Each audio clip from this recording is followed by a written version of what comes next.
Fala, empresário.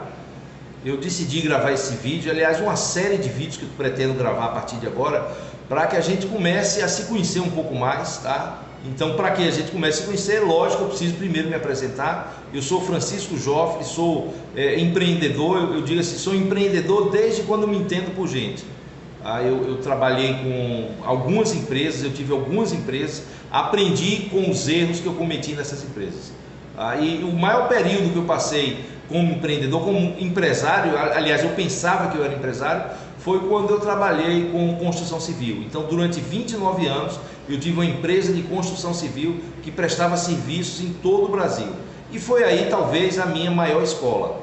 A partir de 2011, eu decidi que eu não queria mais fazer aquilo, eu queria procurar alguma outra coisa que me desse mais prazer. E aí sim começou a minha trajetória no mundo do empreendedorismo. E eu resolvi gravar esse primeiro vídeo contando alguns dos que eu considero os meus maiores erros que eu cometi durante essa minha trajetória. Então, o primeiro erro, vamos logo direto ao assunto, o primeiro erro que eu considero que foi muito grave para mim foi o erro de achar que eu era autossuficiente. Não era porque eu achava que eu era melhor do que ninguém, não, nunca tive isso, mas é porque eu não conseguia encontrar ninguém que fizesse o que eu fazia de uma maneira melhor, de uma maneira mais bem feita. Então eu achava que se eu colocasse uma pessoa não ia fazer bem feito, e esse meu pensamento, que eu chamo hoje de a síndrome do super-herói, de achar que eu podia fazer tudo sozinho, me levou a uma coisa que eu acho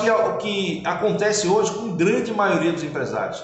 Muita gente passa por essa mesma coisa, que é a síndrome do super-herói, e a gente acha que realmente não pode encontrar ninguém que faça da mesma maneira que a gente faz, que faça tão bem quanto a gente faz, e isso reflete no nosso cliente. Então chegou ao ponto na minha empresa de construção civil que as pessoas que me contratavam tinham uma ressalva. Eles diziam assim: ó, vou lhe contratar, mas só contrate se você estiver aqui na obra, eu quero você aqui presente.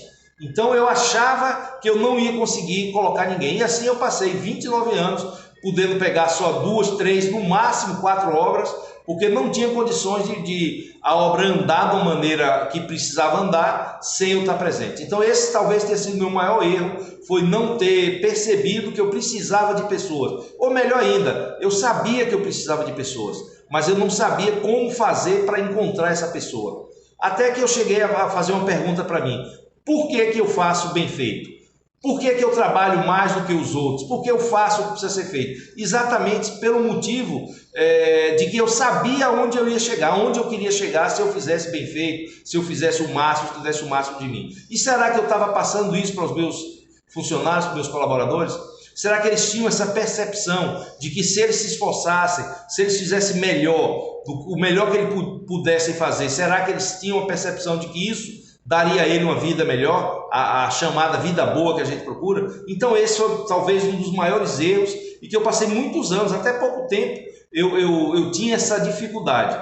E essa dificuldade, ela surgiu por uma coisa que, vamos dizer, a partir de 2007 eu consegui perceber. Era exatamente porque eu não tinha processos. Então eu sabia fazer, eu sabia o que precisava ser feito, eu sabia fazer bem feito, eu sabia dizer verbalmente para um funcionário: faça desse jeito, desse ou daquele, e a coisa começava a andar. Mas eu não tinha processos claros, eu não conseguia processualizar as minhas ações. Então, a partir do momento que eu comecei, aí eu já tinha saído da construção civil, eu saí da construção civil por volta de 2010, mas aí a partir do momento que eu comecei a colocar nos meus outros negócios processos, eu comecei a entender. Por exemplo, eu tive uma pizzaria, eu comecei a entender que eu tinha que ter claro a receita da massa da pizza. Não bastava eu chegar para o meu pizzaiolo e dizer: eu quero que faça assim, assim ou assado. Eu tinha um processo.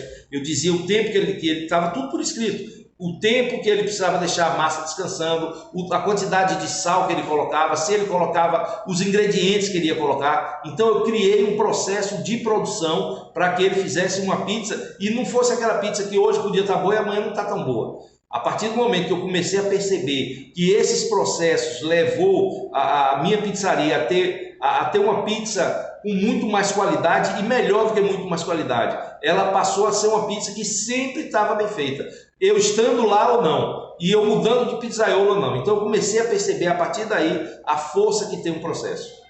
Então esse foi o primeiro, talvez o primeiro insight que eu tive de que é preciso processualizar qualquer coisa que a gente faça. A partir daí eu comecei a entender que eu precisava processualizar também a parte comercial, eu não podia ficar refém de uma entrega de panfleto, por exemplo. Eu não podia ficar só refém desse processo. Eu comecei a criar processo, eu comecei a criar um banco de dados dos meus clientes, colocar data de aniversário, fazer uma série de procedimentos, padrões, para que no dia do aniversário, por exemplo, ele recebesse uma pizza de graça. Então aquilo foi fazendo com que o meu cliente ele voltasse mais vezes. E aquilo foi o início para que eu hoje pudesse dizer que a essência de a transformação de um empresário de um empreendedor para um empresário é ter processos claros. Eu vou continuar dando dicas para vocês, vou falar no próximo vídeo de outros erros que eu cometi e sempre buscando que o vídeo não passe nunca de 7 minutos, que é o tempo máximo, tá? Então, foi bom estar aqui com vocês, eu espero que vocês me sigam nas minhas redes sociais, eu estou iniciando esse canal do YouTube, Instagram, então nós vamos nos encontrar várias vezes, eu vou trazer cada vez mais dicas para que a gente possa crescer nesse momento em que eu vejo que o Brasil tem tudo para se tornar uma grande potência mundial. Um forte abraço e até a próxima.